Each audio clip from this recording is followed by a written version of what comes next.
안녕하세요. 지식과 지혜를 나누는 시간입니다. 오늘 우리는 과학과 신앙의 경계에서 던져지는 가장 근본적인 질문들을 탐험해 보고자 합니다. 오늘의 이야기가 여러분의 마음에 깊은 울림을 준다면 하나님의 은혜를 주변에 나누는 마음으로 이 채널의 구독과 좋아요를 통해 저희를 응원해 주십시오. 여러분의 작은 행동이 더 많은 이들에게 희망의 메시지를 전하는 통로가 될 것입니다. 이 영상을 들으시는 모든 분들께 하나님의 평강이 함께하시기를 기도합니다. 역사상 가장 많이 팔린 과학서적은 스티븐 호킹의 시간의 역사입니다. 전 세계적으로 2,500만 부 이상 판매되었죠. 저도 그 책이 처음 나왔을 때 읽어보았습니다. 그 책 171페이지에는 이런 구절이 나옵니다. 우리는 우리 주변에서 보는 것들을 이해하고 싶어 한다. 그리고 묻는다. 우주의 본질은 무엇인가? 그 안에서 우리의 위치는 어디인가? 우주와 우리는 어디에서 왔는가? 우주는 지금과 같은 모습인가? 스티븐 호킹의 책이 그토록 큰 인기를 끈 이유 중 하나는 그가 지적했듯 모든 인간이 이러한 근본적인 질문을 던지기 때문입니다. 저는 이것이 하나님께서 우리 각자 안에 영혼을 심어주셨기 때문이라고 믿습니다. 우리 안에 있는 영혼이 바로 우리로 하여금 이런 질문들을 하도록 이끄는 것이죠. 하지만 그의 책을 읽으면서 저는 그가 이 심오한 질문들에 대해 오직 물리적인 답변만을 제공하고 있다는 것을 깨달았습니다. 바로 이 점이 제가 우주는 왜 지금과 같은 모습인가라는 주제에 대해 더 깊이 탐구하게 된 동기입니다. 단순히 물리적인 차원을 넘어 우리를 이러한 질문으로 이끄는 영적인 차원까지 함께 살펴보고 싶었습니다. 오늘 저는 그 중에서도 단 하나의 주제, 바로 하나님께서 악과 고통을 뿌리 뽑기 위해 우주를 어떻게 설계하셨는가에 대해 이야기 나누고자 합니다. 세상의 모든 종교 중에서 왜 세상에 악이 존재하는지에 대해 충분한 설명을 제공하는 것은 기독교뿐입니다. 무신론자들은 종종 악의 문제를 기독교를 공격하는 무기로 사용하려 합니다. 하지만 정작 무신론은 세상에 왜 악이 존재하는지에 대해 아무런 해답을 제시하지 못합니다. 오직 성경만이 우리에게 그 해답을 제공합니다. 많은 기독교인들이 악의 문제에 답하는 데 집중합니다. 하지만 때로는 그 설명이 믿지 않는 이들에게는 다소 차갑거나 거칠게 들릴 수 있다는 것을 느꼈습니다. 그래서 오늘 저는 아직 기독교 신앙 안에 있지 않은 분들에게 악의 문제에 대한 해답을 좀 더 온화하고 논리적으로 전달할 수 있는 방법을 제안하고자 합니다. 이 문제는 21세기의 신무신론이라 불리는 흐름과도 깊은 관련이 있습니다. 그들은 기본적으로 이 우주는 너무나 엉망이고 혼란스러워서 인격적이고 사랑이 많으신 하나님이 창조했다고 보기 어렵다는 전제 위에 서 있습니다. 몇몇 유명한 무신론 과학자들의 말을 인용해 보겠습니다. 스티븐 호킹은 바로 그 책 시간의 역사에서 이렇게 말했습니다. 우리의 태양계는 분명 우리 존재의 필수 조건이다. 하지만 이 모든 다른 은하들이 존재해야 할 필요는 없는 것 같다. 이는 만약 하나님이 우리를 만드셨다면 왜 쓸모없어 보이는 수천억 개의 은하를 만드셨냐는 질문입니다. 입자 물리학자인 빅터 스탠거는 그의 책 실패한 가설에서 이렇게 썼습니다. 인류에 대한 특별한 사랑을 가진 창조주가 존재하면서 인류를 시공간의 아주 작은 한 점에 렐러게이티드 했다는 것은 상상하기 어렵다. 그는 더 나아가 만약 하나님이 우리를 정말 사랑하셨다면 우리가 우주 전체를 탐험하고 거주할 수 있도록 허락하셨을 것이라고 주장합니다.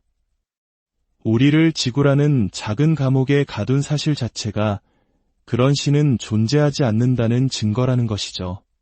그는 이렇게 덧붙입니다. 하나님이 자신의 목적을 이루기 위해 정말 그토록 많은 고통과 괴로움이 필요했을까? 그런 신은 존재할 수 있을지 몰라도 끔찍한 신이다. 저의 대답은 이것입니다. 네, 하나님께서는 수천억 개의 다른 은하가 필요 없도록 우주를 미세하게 조정하실 수도 있었을 겁니다. 하지만 그랬다면 그것은 지금과는 다른 물리법칙과 다른 시공간 차원을 가진 우주였을 것입니다. 하나님께서는 지금의 물리법칙과 시공간 차원을 악을 신속하게 제거하고 뿌리 뽑는 동시에 그분과 함께 영원을 보내기로 선택한 인간들의 자유의지를 향상시키는 가장 효율적인 도구로 설계하셨습니다. 하나님의 창조 목적 중 하나는 그분의 피조물들을 통해 당신의 사랑의 표현을 극대화하는 것이기 때문입니다. 자, 그럼 신무신론자들이 던지는 첫 번째 질문부터 살펴보겠습니다. 왜 쓸모없어 보이는 수천억 개의 은하가 존재하는가? 왜 우주는 이토록 거대한가?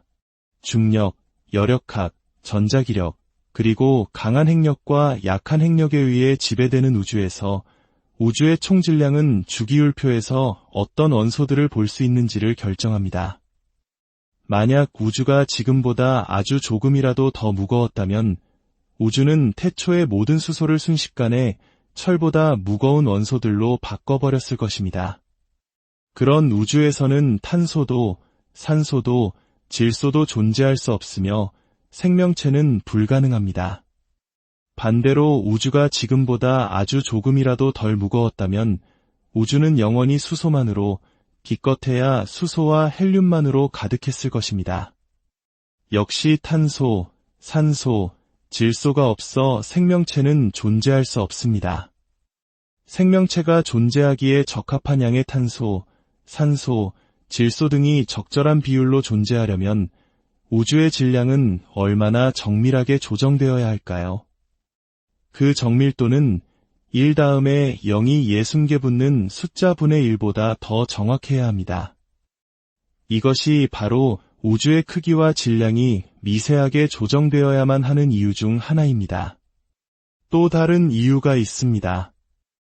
우주의 질량은 우주가 얼마나 빨리 팽창하는지를 결정하는데 중요한 역할을 합니다. 중학교 물리 시간에 배운 것을 기억하실 겁니다. 두 개의 질량을 가진 물체는 중력의 영향으로 서로를 끌어당깁니다. 중력은 우주 팽창의 브레이크 역할을 하는 셈이죠. 만약 하나님께서 우주가 너무 빨리 팽창하도록 설정하셨다면 중력은 태초의 가스를 모아 은하, 별, 행성을 만들 수 없었을 겁니다. 우주가 영원히 흩어진 가스 상태로만 존재한다면 생명이 거주할 곳은 없게 됩니다. 반대로 우주가 조금이라도 더 느리게 팽창했다면 어땠을까요? 중력은 우주의 질량을 너무나 효율적으로 모아서 순식간에 모든 것을 블랙홀과 중성자별로 만들어 버렸을 겁니다. 그곳의 밀도는 찻숟가락 하나에 20억 톤에 달합니다. 상상해 보십시오. 그런 극한의 밀도에서는 분자는커녕 원자도 심지어 양성자와 전자도 존재할 수 없습니다. 당연히 생명체도 불가능합니다. 여기서 우리는 훨씬 더 놀라운 수준의 미세 조정을 발견하게 됩니다. 네, 그렇습니다. 현재의 물리법칙 하에서 우주는 생명체가 존재할 가능성을 갖기 위해 지금과 정확히 같은 크기와 질량을 가져야만 합니다. 그것도 극도로 높은 정밀도로 말이죠. 저는 이 사실을 바탕으로 요한복음 3장 16절을 이렇게 바꿔 말하고 싶습니다. 하나님이 인간을 이처럼 사랑하사 오경계의 별과 그보다 100배는 더 많은 물질들을 창조하셨으니 이는 우리가 창백한 푸른 점 지구에서 살며 삶을 누리게 하려 하심이라. 다가오는 추수감사절에는 우리를 위해 존재하는 저 수많은 별들에게도 감사하는 마음을 가져보시길 바랍니다. 그렇다면 왜 우주는 그토록 거대할 뿐만 아니라 그토록 오래되었을까요? 한 무신론자 양자물리학자가 제게 이렇게 물었습니다. 하나님이 정말 인간을 원하셨다면 왜 138억 년이나 기다리셨습니까? 저는 그에게 설명했습니다. 하나님께서 선택하신 물리법칙과 시공간 차원 하에서 만약 우리가 우주의 역사 초기에 존재했다면 우주 창조의 순간, 즉 빅뱅으로부터 온 빛이 우주의 시공간 표면을 가로질러 우리의 망원경에 도달할 충분한 시간이 없었을 거라고 말입니다. 예를 들어 우리가 50억 년 더 일찍 창조되었다면 우리는 우주 역사의 마지막 3분의 2밖에 볼 수 없었을 겁니다. 우리는 우주 창조의 순간에 대해 완전히 무지했을 것입니다. 미래에도 마찬가지입니다. 우리는 지금 우주의 가장 먼 곳이 우리로부터 빛의 속도로 멀어지고 있는 시대에 살고 있습니다. 미래에는 암흑 에너지 때문에 그 팽창 속도가 빛보다 더 빨라질 것입니다. 만약 하나님께서 우리를 지금보다 더 늦게 이곳에 두셨다면 우주 창조의 순간에서 오는 빛은 우리에게서 빛보다 빠른 속도로 멀어져 결코 볼 수 없게 되었을 겁니다. 우주를 창조하신 분은 우리 인간이 성경 66권 전체를 읽을 수 있기를 원하셨을 뿐만 아니라 우리가 자연이라는 책 전체를 그 역사의 100%를 목격할 수 있기를 원하셨습니다. 천문학자로서 저는 단언할 수 있습니다. 우리가 우주 창조의 순간을 직접 이미지로 볼 수 있는 능력, 즉 우주가 1초에 1천억 분의 1에 1조 분의 1에 1조 분의 1만큼 어렸을 때의 모습을 볼 수 있는 능력 덕분에 우리는 시공간을 초월한 하나님이 모든 것을 창조하셨다는 가장 강력하고 엄밀한 과학적 증거를 얻게 되었습니다.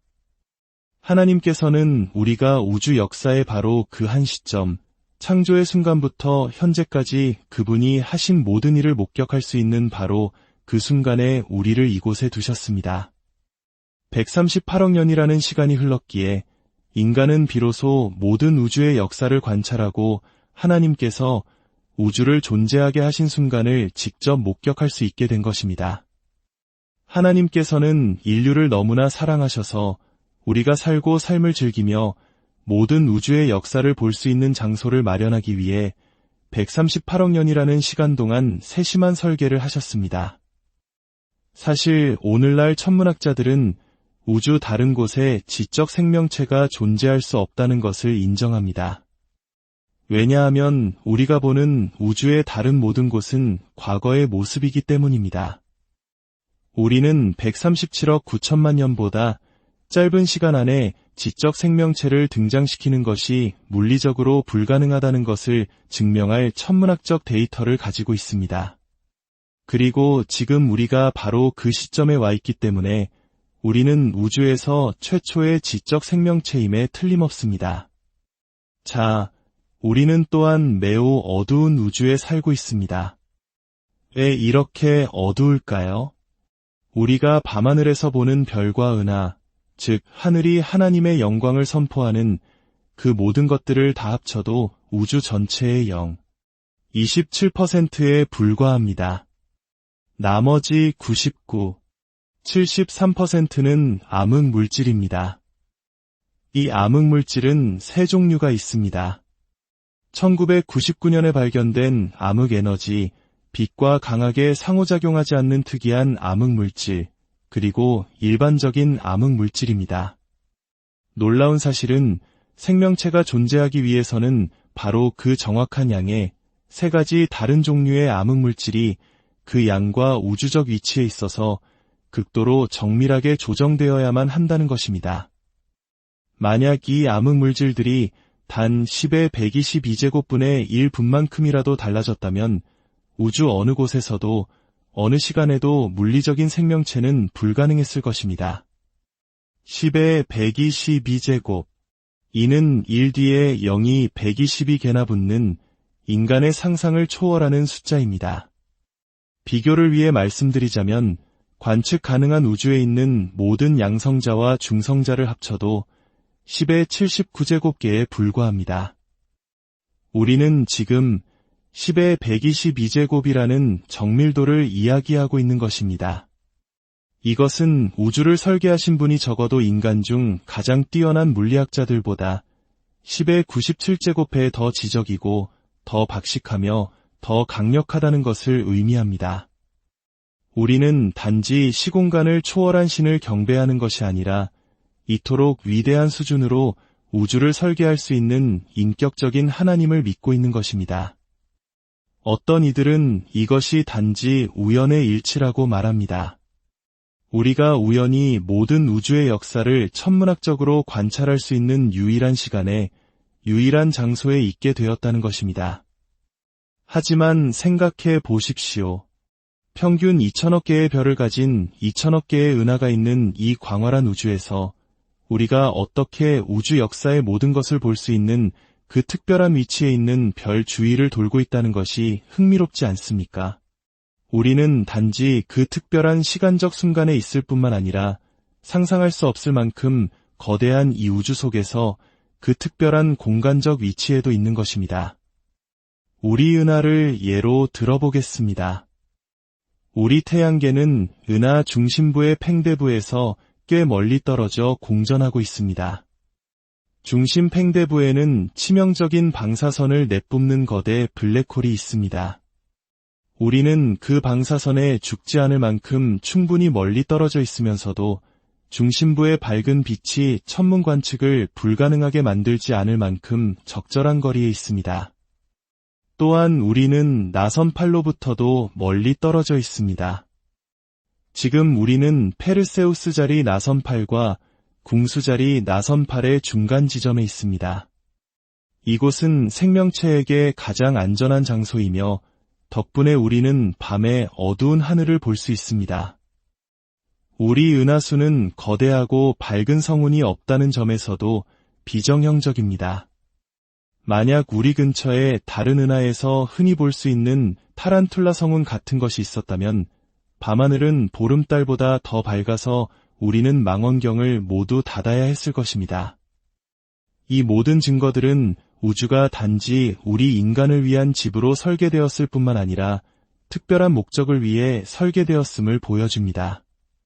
하나님께서 우리를 우주의 역사책 100%를 읽을 수 있는 유일한 시간과 장소에 두셨다는 사실은 하나님께서 우리가 그 역사책 전체에 접근하기를 원하셨던 어떤 이유가 있음을 암시합니다.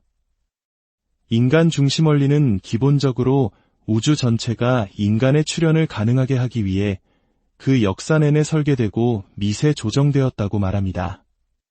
하지만 약 20년 전에 인간 중심 원리 부등식이라는 것이 발견되었습니다. 즉, 인간을 위한 집을 준비하는 데는 최소 140억 년이 걸리지만 우리가 그 집에서 문명화된 상태로 살 수 있는 최대 시간은 4만 1천 년을 넘지 못한다는 것입니다. 왜 그럴까요?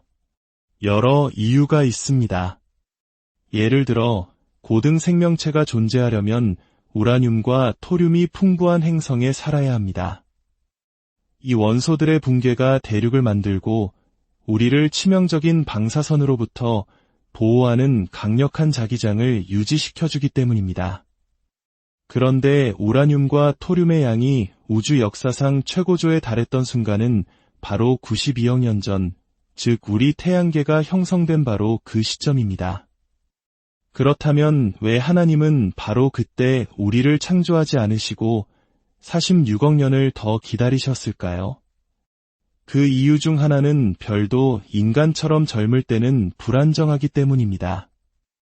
태양은 젊었을 때 지금보다 100만 배나 더 강력한 플레어와 방사선을 내뿜었습니다.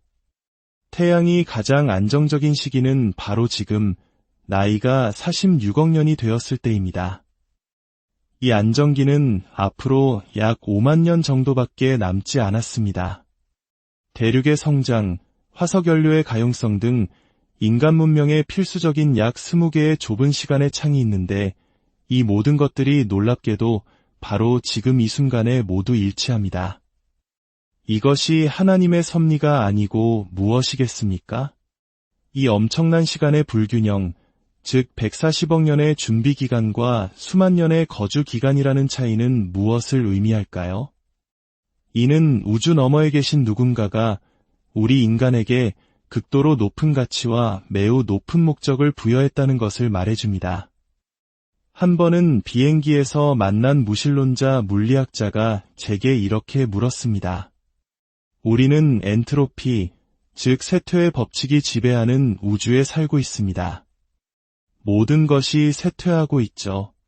만약 하나님이 전능하고 사랑이 많으시다면 왜 이 모든 쇠퇴가 존재하는 겁니까? 저는 그에게 설명했습니다. 하나님께서는 바로 그 쇠퇴의 법칙과 다른 물리 법칙들을 사용하여 수십억 명의 인류를 구원하는 것이 가능하도록 우주를 설계하셨다고 말입니다. 그것도 수십억 년이 아니라 단 수천 년 만에 악을 영원히 뿌리 뽑고 동시에 인간의 자유의지를 향상시키는 방식으로 말입니다. 로마서 8장은 모든 피조물이 썩어짐의 종노릇하는 데서 탄식한다고 말합니다. 이 쇠퇴의 법칙은 우주 전체에 140억 년 전부터 지금까지 스며들어 있습니다. 우리 모두는 시간의 흐름 속에서 쇠퇴하고 있다는 증거입니다. 하지만 이 쇠퇴가 꼭 나쁜 것만은 아닙니다. 이 쇠퇴율은 별과 행성이 형성되기에 완벽하게 미세 조정되어 있습니다. 식물이 자라서 동물이 먹을 음식을 생산하고 그 음식을 소화하여 에너지를 얻는 과정 또한 이 물리 법칙들이 정교하게 조정되어 있기에 가능합니다. 영적인 이유도 있습니다. 이 쇠퇴의 법칙은 악을 억제하는 데 최적화되어 있습니다. 창세기 3장에서 아담과 하와가 하나님께 반역한 바로 그 순간 하나님께서는 그들이 더 많은 고통과 더 많은 수고 그리고 더 많은 헛된 시간을 경험하게 될 것이라고 말씀하십니다. 이것은 저주라기보다는 하나님께서 이미 세워두신 물리법칙의 자연스러운 결과입니다. 우리가 죄를 지을수록 그 죄와 악이 초래한 피해를 되돌리기 위해 더 많은 수고와 시간과 고통을 겪게 되는 것입니다. 그리고 그 과정에서 우리는 우리 자신의 한계를 깨닫고 우리를 진정으로 구원하실 수 있는 유일한 분에게로 나아가도록 동기를 부여받게 됩니다. 우리가 사는 시공간 차원 역시 악을 다루기 위한 설계의 일부입니다. 우리는 단 하나의 시간 차원에 묶여 있고 그 시간은 멈추거나 되돌릴 수 없습니다. 공간의 광대함은 악한 생각을 가진 사람이 다른 사람에게 해를 끼치는 것을 물리적으로 제한합니다. 창세기 6장에서 인간의 수명이 900세에 달했을 때 인류의 악은 걷잡을 수 없이 증식했습니다. 하나님께서 인간의 수명을 120세로 줄이신 것은 아돌프 히틀러와 같은 인물이 그가 원했던 만큼의 악을 행하지 못하도록 제한하는 은혜였습니다. 이 모든 것은 우리 각자를 위한 궁극적인 소망과 목적, 그리고 운명이 있다는 것을 가리킵니다. 우주는 우리를 위해, 악의 종식을 위해, 그리고 우리가 창조의 순간부터 모든 것을 볼 수 있도록 설계되었습니다. 성경이 세상의 다른 종교들과 다른 점은 바로 여기에 있습니다. 다른 종교들은 하나의 창조 모델을 제시합니다. 그들이 말하는 천국은 현재의 물리법칙과 시공간 차원 안에서 이해될 수 있는 개념입니다. 오직 성경만이 진정한 두 개의 창조 모델을 제시합니다. 첫 번째 창조, 즉 우리가 지금 살고 있는 창조는 매우 좋은 창조입니다. 악과 고통을 제거하고 구원의 제안을 선택한 사람들의 자유의지를 향상시키기 위한 최선의 창조입니다. 하지만 이 창조 이후에는 악이 존재할 가능성 자체가 없는 새로운 창조가 뒤따를 것입니다. 새 창조에서는 악의 가능성이 없기 때문에 하나님께서는 더 이상 중력, 여력학, 시공간 차원과 같은 족쇄를 채우실 필요가 없습니다. 그분은 자유롭게 궁극의 창조, 완벽한 창조를 이루실 것입니다. 하나님께서는 구원의 계획을 창조 이전에 시작하셨습니다. 이는 그분이 창조하시는 모든 것이 구원의 목적을 위한 것임을 의미합니다. 그분은 아담과 하와를 에덴 동산에 두셨고 그곳에 사탄이 들어오는 것을 허락하셨습니다.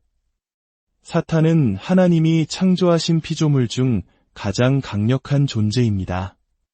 하나님께서는 인류가 가장 어려운 악의 도전에 직면하게 하셨습니다. 왜일까요? 이는 마치 박사 학위 과정과 같습니다. 교수들은 학생들이 혼자서는 통과할 수 없을 만큼 어려운 과정을 제시하지만 도움을 청하면 기꺼이 돕습니다.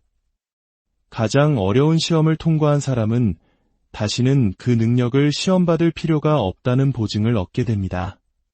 마찬가지로 하나님께서는 우리에게 보증을 주십니다.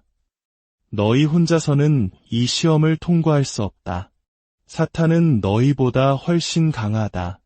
하지만 내게로 와서 도움을 구하면 너희는 이 가장 어려운 시험을 반드시 통과할 것이다. 이것이 그분이 모든 인류에게 주시는 제안입니다. 하나님 자신이 십자가에서 악을 정복하셨고 그 구원의 제안을 세상에 전하고 계십니다. 그리고 하나님께서 구원하시기로 작정한 사람들의 수가 다 차면 그분은 악을 영원히 뿌리 뽑으시고 구원받은 인류를 새로운 집, 즉 이 우주가 아닌 새로운 창조 세계에 두실 것입니다. 그곳은 어떤 곳일까요? 요한계시록 21장은 보라 내가 만물을 새롭게 하노라고 말씀합니다. 그곳은 우리가 상상하는 것과는 전혀 다른 곳이 될 것입니다. 쇠퇴하는 것이 아무것도 없는 곳, 따라서 우리가 창조하는 모든 것에 유지보수가 필요 없는 곳입니다. 죽음도, 질병도, 장애도, 부상도 없는 곳입니다. 중력도, 전자기력도 없는 곳입니다. 슬픔도, 후회도 없는 곳입니다. 길이, 너비, 높이, 시간이라는 차원이 아닌 완전히 새로운 차원으로 이루어진 곳입니다. 상상할 수 없는 기쁨과 아름다움, 평화와 보상이 있는 곳입니다. 하나님과의 끊임없는 교제가 있고 영원토록 의미 있고 목적 있는 일을 하는 곳입니다. 제가 처음 예수 그리스도께 제 삶을 드리기로 결심했을 때 저는 새 창조에서의 삶을 상상하기 시작했습니다. 그곳에는 최소 350억 명 이상의 구원받은 사람들이 있을 것입니다. 저는 생각했습니다. 내 이름은 로스, 알파벳 끝자리에 가까운데 사도 바울의 면담 일정에 이름을 올리려면 수천만 년은 기다려야겠구나. 하지만 요한계시록 21장을 읽었을 때 우리는 아버지와 아들이 하나인 것처럼 하나가 될 것이라고 했습니다. 새 창조에서는 더 이상 선형적인 시간에 제약받지 않을 것입니다. 저는 기하학적인 시간 속에서 제 아내와 영원히 함께하면서도 동시에 다른 모든 구원받은 사람들, 천사들, 그리고 하나님 자신과도 친밀한 관계를 맺을 수 있을 것입니다. 이 모든 이야기는 우리를 인생의 가장 위대한 질문으로 이끕니다. 히브리서 2장 3절의 질문입니다. 우리가 이같이 큰 구원을 등한히 여기면 어찌 그 보응을 피하리요? 때때로 믿지 않는 사람들이 우리가 전하는 복음을 무시하는 이유는 그들이 그리스도께서 십자가에서 그들을 위해 겪으신 고통의 크기를 그리고 새 창조에서 그들에게 제공되는 것의 위대함을 알지 못하기 때문입니다. 사도 바울은 하나님이 자기를 사랑하는 자들을 위하여 예비하신 모든 것은 눈으로 보지 못하고 귀로 듣지 못하고 사람의 마음으로 생각하지도 못하였다고 말했습니다. 그러면서도 그는 매일 우리의 미래의 상급을 묵상하고 그 깨달음으로 서로를 격려하라고 권면했습니다. 네, 그것이 얼마나 위대하고 놀라울지 상상하는 것은 불가능합니다. 하지만 최선을 다해 상상해 보십시오. 그리고 여러분이 무엇을 상상하든 하나님께서는 그보다 훨씬 더 좋은 것을 예비하고 계심을 깨달으십시오. 그 소망을 서로 나누십시오. 그것이 바로 우리가 이 땅에서 위로운 삶을 살고 새 창조에서의 미래를 준비하는 힘이 될 것입니다. 오늘 여러분의 삶에 하나님의 놀라운 계획과 사랑이 깊이